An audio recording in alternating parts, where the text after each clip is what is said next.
Ada satu BUMN yang baru-baru ini jadi sorotan karena impor 105.000 unit pickup dan truk dari India. Nilai kontraknya 24,66 triliun. Banyak banget. DP yang udah dibayar 7,39 triliun. Namanya PT Agrinas Pangan Nusantara. Perusahaan yang ditugaskan untuk mendukung program Koperasi Desa Merah Putih. Tapi hari ini gua nggak mau bahas kontroversi importnya. Yang mau gua tanya adalah, perusahaan dengan kontrak puluhan triliun, websitenya kayak apa sih guys? Pasti bagus dong, keren banget. Puluhan triliun impornya, dealnya puluhan triliun, websitenya pasti keren banget, standar internasional. Kalian pasti tahu lah, kalian gak usah jelek-jelekin, kalian gak usah negative thinking, pasti bagus websitenya. Disclaimer dulu teman-teman, semua data dalam video ini berasal dari pemberitaan media nasional yang bisa diverifikasi. CNBC, Detik, Bloomberg Technos, Kompas, dan review website ini berdasarkan kondisi saat video ini direkam. Ini adalah review jurnalistik untuk kepentingan publik. Tujuannya mendorong transparansi dan perbaikan, bukan menyerang pribadi siapapun. Gue gak mau kena masalah gara-gara review website. Sebelum review websitenya, kita perlu paham dulu perusahaan ini ngapain. PT Agrinas Pangan Nusantara adalah BUMN, badan usaha milik negara. Kalau BUMC, badan usaha milik Cina. Kalau BUMJ, badan usaha milik Jawa. Ini BUMN milik negara yang dibentuk untuk mendukung program ketahanan pangan nasional. Salah satu tugas utamanya membangun dan mengoperasikan Koperasi Desa Merah Putih di seluruh Indonesia. Untuk program ini, Agrinas mendapat pendanaan dari bank-bank BUMN yang tergabung dalam Himbara. Totalnya ada sekitar 200 triliun, jumlah yang sangat besar. Sampai saat ini sekitar 90 triliun sudah terserap, termasuk untuk pengadaan kendaraan operasional. Ini yang jadi kontroversi dan ramai diberitakan. Keputusan Agrinas untuk impor kendaraan operasional dari India dipertanyakan banyak pihak. Jumlahnya nggak main-main, 105.000 unit. Terdiri dari 35.000 pickup 4x4 dari Mahindra, 35.000 pickup dari Tata Motors, 35.000 truk roda 6 dari Tata Motors. Merek apaan tuh? Kalian pasti pertama denger kan? Itu merek dari India teman-teman. Nilai kontraknya juga fantastis, 24,66 triliun. Dan menurut Direktur Utama Agrinas, DP sebesar 30% atau 7,39 triliun udah dibayar. Alasannya apa? Kenapa impor dari India bukan produksi sendiri?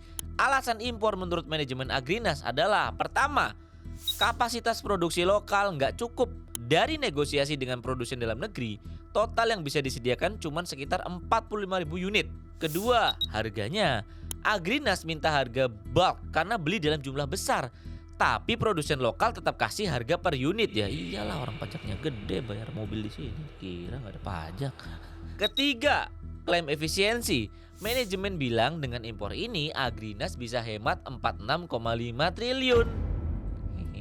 Di sisi lain ada kritik dari DPR dan kalangan industri otomotif yang menilai kebijakan ini berpotensi memukul produsen dalam negeri. Wakil Ketua DPR, Bapak Sufmi Dasko Ahmad, bahkan meminta pemerintah menunda rencana impor ini. Tapi itu bukan fokus video ini tentunya.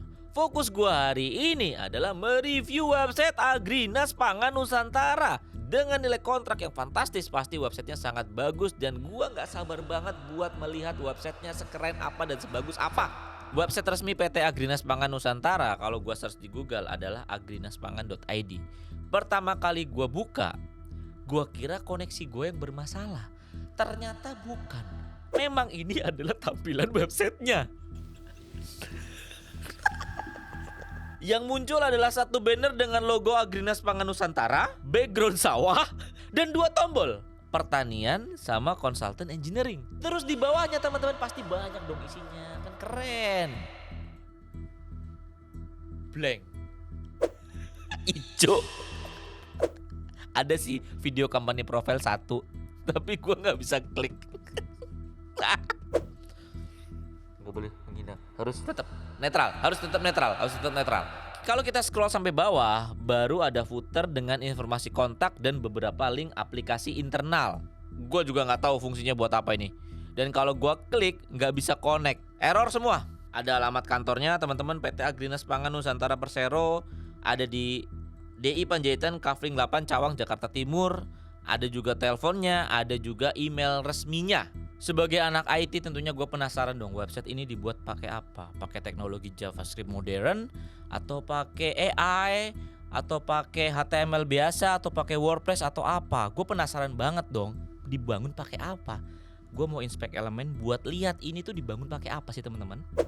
Kita Kita inspect elemen, coba kita cari. Ada satu link yang mencurigakan. Ada link Canva di sini teman-teman. Coba kita copy ya. Copy link address. Bam!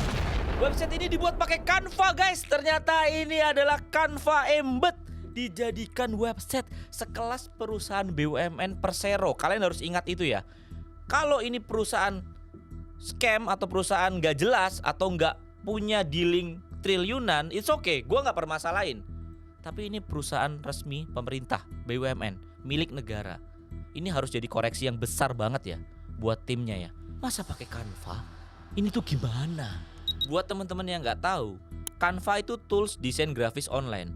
Bagus banget buat bikin poster, presentasi, infografis. Tapi bukan untuk bikin website resmi perusahaan milik negara. Ada 3 link Canva yang di-embed di halaman ini kalau gue tadi analisa. Jadi basically website ini cuma menampilkan desain-desain dari Canva teman-teman. Coba kita buka desain Canva yang lain ya. Tuh kebuka lagi teman-teman. Footernya pun memakai Canva teman-teman, bisa dilihat. Dan ada satu lagi kalau nggak salah yang tengah tadi juga memakai Canva. Yes, company profile-nya pun memakai Canva. Jadi ada 3 part yang di-embed, dijadikan satu website dan semuanya Canva. Gua nggak ngerti siapa yang ngerjain dan idenya tuh dari mana kreativitasnya ini. Ini bener-bener gue buka ini setengah emosi, setengah ngakak. Kalian bisa bandingin sama website BUMN lain. Pertamina, proper corporate website. PLN, lengkap dengan layanan pelanggan, ada aplikasinya. Bank Mandiri, full feature. Agrinas, Canva embed.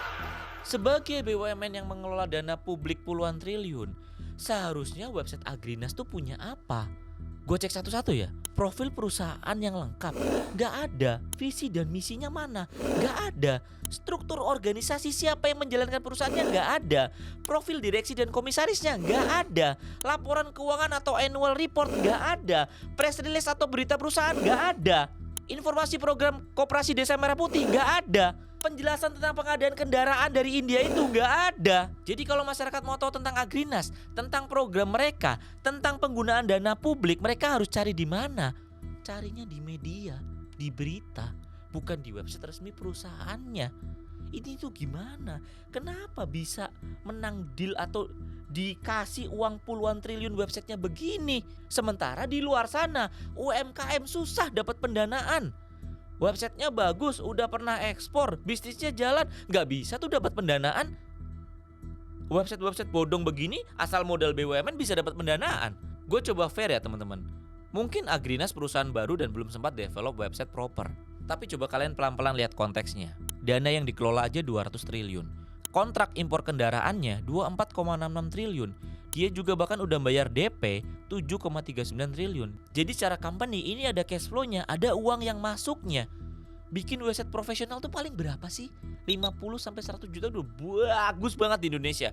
Atau kalau mau yang enterprise level 500 juta sampai 1 miliar itu bagus banget.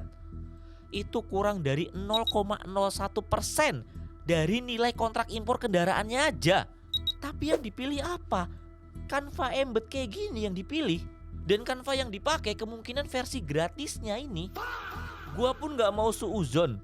Mereka pakai Canva-nya aja. Menurut gua UI UX-nya, optics-nya kurang bagus. Seperti biasa teman-teman, gua gak mau cuman kritik. Ini rekomendasi gua buat websitenya agrinaspangan.id. Yang pertama adalah bangun website yang proper. Gak perlu mahal. WordPress atau bahkan static site generator, pakai AI deh. Sudah cukup untuk company profile. Yang penting tuh profesional dan informatif. Udah pakai AI aja. Kedua, lengkapi profil perusahaan, visi misi, struktur organisasi, profil direksi komisaris. Ini standar minimum untuk BUMN lah. Bawa nama negara loh, bawa marwah negara loh. Yang ketiga, sediakan informasi program. Koperasi Desa Merah Putih itu program besar. Gua pun gak menghalangi program itu. Gua gak mengkritik. Lu pernah gak gue lihat mengkritik Koperasi Desa Merah Putih? Enggak, gua mendukung programnya Pak Prabowo. Masyarakat tapi berhak tahu detailnya langsung dari sumber resminya, yaitu websitenya sendiri, dengan pengelolaan perusahaan yang profesional. Yang keempat, publikasikan laporan berkala. Sebagai pengelola dana publik, transparansi itu kewajiban. Minimal ada laporan tahunan yang bisa diakses. Tapi nggak website kayak gini, mana laporan tahunannya? 5. Buat section berita atau press release. Di tengah kontroversi kalian seperti sekarang, Perusahaan butuh channel komunikasi resmi, bukan cuma lewat media. Nanti kalian disudutkan terus. Gue mau tekankan, ini bukan video untuk menyerang Agrinas atau program Koperasi Desa Merah Putih. Programnya itu bagus, niatnya itu mulia, tapi eksekusi dan transparansi itu penting. Kalau perusahaan yang mengelola dana rakyat puluhan triliun, ekspektasi publik terhadap profesionalisme itu tinggi. Website adalah wajah digital perusahaan. First impression dan first impression Agrinas sekarang adalah Canva embed dengan informasi minim. Di era dimana semua orang bisa akses informasi dengan mudah, nge-create sesuatu pakai AI, kerja 10 kali, 20 kali lebih cepat dengan AI, hal kayak gini masih ada di negara kita. Transparansi itu bukan pilihan loh, itu tuh keharusan harusnya. Kalau menurut kalian BUMN yang mengelola dana publik harus lebih transparan, share video ini bukan buat viral tapi buat mendorong perbaikan website Agrinas. Jangan lupa subscribe dan aktifin lonceng buat channel gua biar nggak ketinggalan review website kayak gini lagi. Maaf teman-teman, yang dari awal gua ngakak, akhirnya gua agak emosi karena gua malas juga ngeliat website kayak gini. Gua David Alfa Sunarna undur diri, sampai jumpa di video selanjutnya.